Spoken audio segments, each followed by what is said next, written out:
At what age did you realize that, I don't know if I like girls anymore? Ooh, very I young. like guys. And Very young. how old were you at that time? I would say 3 weeks old. I mean, no. I mean, we laugh, right?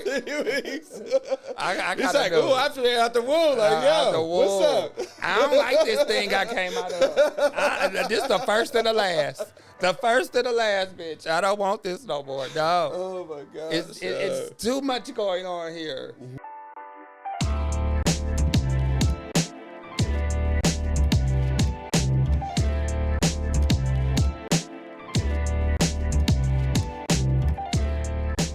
Welcome, everyone. Woo-wee, what a beautiful night it is, I tell you. Right now, this is the Simple Conversations podcast show. I am having the time of my life right now. I got motherfucking Crown Royal right over here, you know what I'm saying? I'm over here sipping on a little something. We got champagne, we got water. Hey, we're out here, you know? So, water.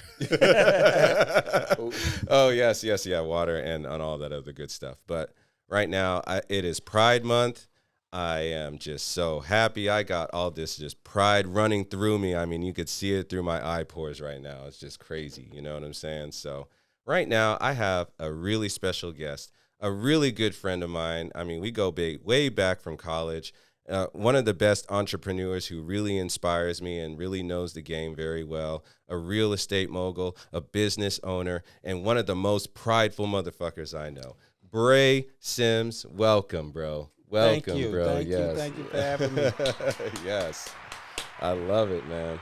Yeah, man, you and I, we actually go back to college. And I tell you what, we've actually had some very awesome experiences haven't we, right? We have. Yes. And I actually have two stories that really stand out to me that I really enjoy. Okay. The first one was you actually walked in on me in college in my dorm while I was having sex with my college sweetheart. I remember that. Do you remember that? What happened during that time? I do and don't. Well, there was a lot of y'all having sex that I walked in on.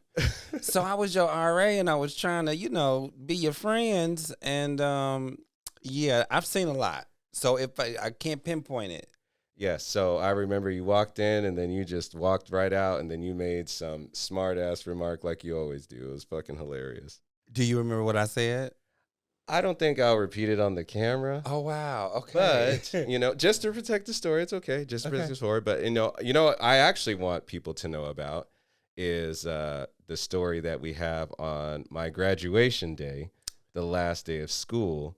And we had a party in Timpkin. And you and we actually had a conversation. You want to talk about that? Why don't you enlighten us? Okay, so I will. I have no problem doing that, actually. Okay. I'm all smiles. Yes, yeah. Y'all can see. Okay, so I'm going to tell you my experience of what happened in this situation. From your point of view. Yes, from my point of view. Okay, so it was graduation. It was actually post-graduation, and we were in the Timpkin dorm. Oh, I forgot. Absolutely. I forgot to say that you are a Wilberforce alumni, the first HBCU established in the United States. And that's how by black for black. We don't want to hear nothing from Cheney or Lincoln. Yes. Y'all was started by Quakers and I think some Catholics. This is FUBU. For us, by us. Check your figures. I love that shit. I love it. So it was the last day and we graduated and we had a party amongst all the seniors and our close classmates. And you and we enjoyed smoking weed. We always loved smoking weed together and hang out. We'd always have dope conversations together. And you just said, hey, you want to light one up? And I was just like, all right, bet. So we go into the bathroom, you and you actually confess that you had feelings for me. Is that true? I did. So anybody who knows Daniel, Daniel's a catch, like straight up, like on paper, on looks, he's tall. I'm sure them feet tell the story. So it's a lot going on there. But he's like really charismatic. So I don't want to just make this all about tawdry stuff. For real, I've seen him matriculate at the same time I did. And again, I was in a position where I was this man's RA and, just having that kind of interaction. You get to see the light in certain people, and Daniel had a good light. But yeah, I was honest, and I was honest, and I felt comfortable. I will say that I felt comfortable enough because I have had a lot of crushes, and they have not been privy to know that I like them. So, yeah, I felt a safe space to tell Daniel that just in case, not well, yeah, it wasn't just in case too, because I'm not just telling them this for no reason. But if you ever had thought about it, honey, it's graduation. Oh my gosh, it's your last shot. This is it. I gotta go for it. I gotta go for it. Now's my chance. What hold on, what the new kids say? What my godchild tell me? You gotta shoot your shot. Yes. You gotta shoot your shot. Shoot it. Honestly, I was very flattered. And you know what? Even though I don't roll that way, that's okay. Not a big deal. I just thought that you giving the courage to want to actually say that to me, I was just like, you know what? That was really cool because that's how I would rather be approached. Okay. Right? If I'm in a circle, it's like if someone who is gay, who is attracted to me or something of that nature, I would rather them actually tell me and not do something like really crazy or aggressive or just want to jump on me or do any of that. Yeah. So for you to just be you, because that's why I always found something so intriguing about you. Like you're always so dope. I never even saw any of that. I looked past that. I was like, this is my guy. This is a good person. I appreciate that. He treats me well. He supports me. He loves me. And why not give that back and be in the space with other people just like that? But while he shut me down, y'all, let's make it clear. Let's make this real clear. No, I do. I appreciate that. Like I said, safe space to have said it. And, I mean, even like now, I will just say this, and maybe you'll edit it, maybe you won't. I love how you've grown. As I sit here in your space and hear your story, even in this lapse of time, it's remarkable. So. I appreciate that, man. Thank you very much. I appreciate that. But let's get to the good stuff. We're over here fawning over each other. All this shit's crazy stuff, whatever, It's all good. But, hey, let's get to the good stuff. I really want to know about you and the journey that you have, because the conversations that we have, the time we spent together, just seeing what you've been through and how you overcome, you've been an inspiration to me. And I feel like people also need to hear your story in that. So let's start from the beginning, man. Where are you from and where did you grow up? So I am originally, not to get it confused because most people think I'm a Georgia boy, I was born in Milwaukee, Wisconsin. Lived there until 89, came to Atlanta with my mother. She had her baby in tow, and she took a risk, really.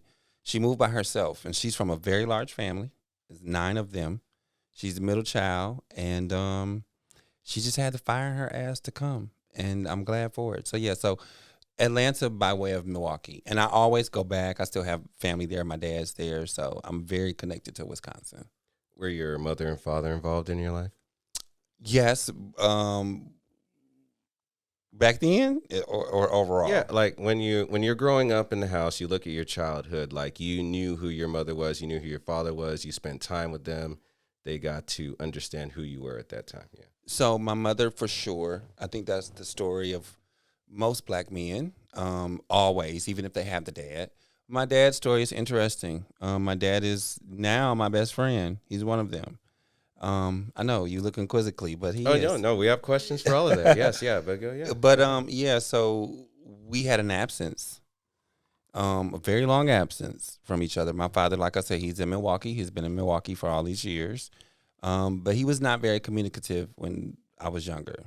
My grandparents were, though, and they loved me. And up until I moved to Atlanta, yeah, my dad was in my life, but it was a kind of a ghost story or a phone call, in between the years growing up until I was 16 years old. So I don't know if you want to go into that yet, but I'll just say I lived with my father for a whole year, and it was a surprise visit. It was like the stork dropped me off at his front door.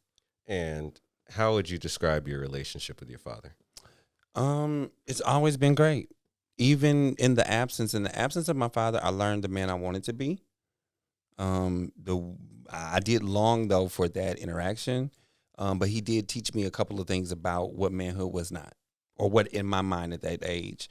My mother never, talked against my father. She just told me what the facts was. So it wasn't really even anything for me to develop. So how would you describe your mom at this time? My mother was a young mother. She was active at school. She was trying to make it, And what was the age difference between your mom and your dad? They are actually both born in 1965, so they're the same age, just a little bit older. I So think my they're mom is no, my dad is older than my so mother. they were both young parents. Both young parents. So my mother had me at 19. 19. Wow. Correct. She had me. Now I will say, but I was not a mistake, and I'm don't mean to offend. I was not a mistake.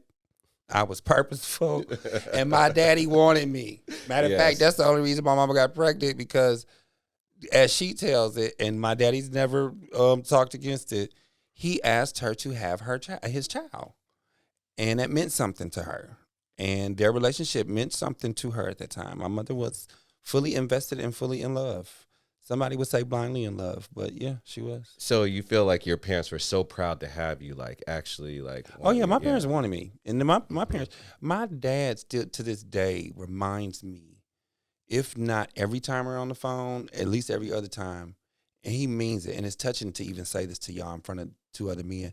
My father truly said, and it might sound cliche, but that I am the best thing that has ever happened to him.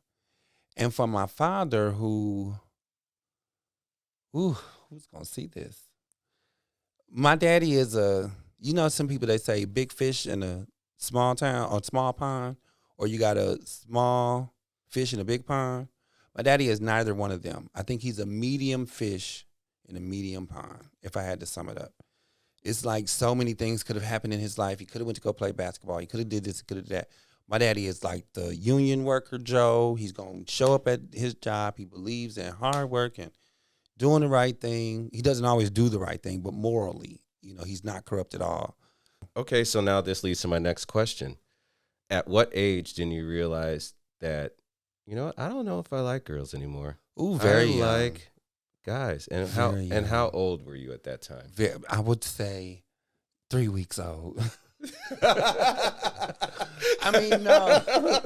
I mean, we laugh, right? I It's gotta like, know. oh, after they're out the womb, like, Out the yo, what's womb. up? I don't like this thing I came out of. This the first and the last. The first and the last, bitch. I don't want this no more. No. Oh my God. It's too much going on here. Where's the pokey thing that got me here? No, so I say 3 weeks and we joke, but I don't really know how young. I can just tell you when I've given my story before, and if I had to give it a year, I always say that 6. Somewhere 6 just pops up in my head, but I understood. And actually, if I look at the time, because you got me thinking about timelines, I moved to Georgia when I was 5. Okay. So, yeah, 1904. Yeah, I moved to Georgia when I was 5. And I knew then that I liked boys and girls. So what's funny about me is I always had girlfriends. Oh, I had girlfriends. Even in Milwaukee, I had this one girl named Irene. My mom had to run this heifer off because she was still my popsicles. And all my little Debbie cakes. And then I had bought her a little ring from you get the little quarter thing. And then she took the ring and she gave it to one of her friends. And my mom said, this ain't no right relationship. And she lived across the street from me. But I was in love and I was heart torn because she couldn't come over and eat no more quick kid cuisines with me because my mama seen some this ain't right. But so I always had girlfriends, even up until middle school and elementary school. I remember the first girl I kissed. I remember the first girl that I really got into a fight over. I remember the first girl that fought me. Did you really feel like you had a sense of self when you were growing up? Did you feel comfortable with yourself? Did you feel Not all the comfortable with way. your friends, or who actually in your family made you feel comfortable? Was it an aunt? Was it an uncle? Was it a brother, a sister, cousin? Who was it? Any of your parents? My mother just, again, going back to that whole trope, and I don't like stereotypes stuff like that, but in a sense of a mother's love. Oh, I'm so blessed, y'all. I'm very fortunate. My mother is one of those ones to show up and show out. So no matter what it was, I knew I had a safe space to land, but that didn't always mean that I thought that she would agree or believe in what I wanted to do. Because that's also my next question too. How did your mom know before you knew? So this is the ha key. And all my gay people who understand simple conversations with the pride flag, the ha and the key. I tell my mother, girl, I'm gay. She told me, are you sure? I'm lost. I'm like, I was just confirming. So you heard it from my voice, but I thought you already knew these things. All the signs were there. So no, she didn't believe me at first. What she told me was, you're just feminine. You just been raised by me. You like girls. But again, now, even in my grownness, as I sit here, I just had a realization. as I talk about the girlfriends I had, I was really into girls. Like I even had this one girl that I lied on and said I went down on her. And honey, I'm in the 5th grade. Who knows about going down? That was very important to me. Okay. To know like your interaction with women and then your also initial interactions with men. But we're gonna wait for that. Okay, because let's just go back to your parents and like, and who in your family knew and who did you feel comfortable talking to about it, and you're kind of describing your mother. So, but she was, but I don't want to leave it there for sure, because she was not. So I was getting to the point of saying the reason why she was supportive and whatever, or the reason that she was so bemused when I even told her. Was because she had all the proof there that I was just probably feminine. And even in my development, I think that maybe I not forced it on myself, but that if it was a choice that I made, could it have been because of influences by other people? But I don't. But okay, let's use an example. Let's use a story here. All right, you got Magic Johnson, right? You know, we know about his son. Got it. When his mother talks about him, she said that she knew when he would want to put on some heels. Oh, well, see, now, so I'll say this. I have a story. Okay. I would hide me wearing my mother's heels. So I would time it out when she would be going to work. She was a Head Start teacher at the time, or wherever she was working. My mother's had plenty of jobs, right? I would wait, and I'd had she had these suede pumps that I just loved, and they were so feminine, and they had the little crossover or whatever. I'll figure out the name of the shoe. But anyway, I would put them on. I would strut around the house. And I knew how to walk in heels better than women did. But when she would come home, or when I would even be so bad that maybe a neighbor was coming or a car was coming, I would hurry up and take the shoes off, and I would hide them. And we had a bathroom little ottoman a ottoman in our bathroom for towels, and I would hide them in there so she wouldn't see, because I couldn't make it to her bedroom on time. So yeah, so those things I just didn't share because gay was bad, period. So it wasn't until I was a little older. I've had a couple of influential pinpoint moments with people, but my family overall is very accepting. My family overall, anybody who walks, you can ask my best friend who's here with us tonight. My family's an open door. It's a lot that goes on in that family. So all of them but I did get all the teasing from the cousins and the boys and, the gay Bray and faggy and, all that type of stuff. But it honestly helped.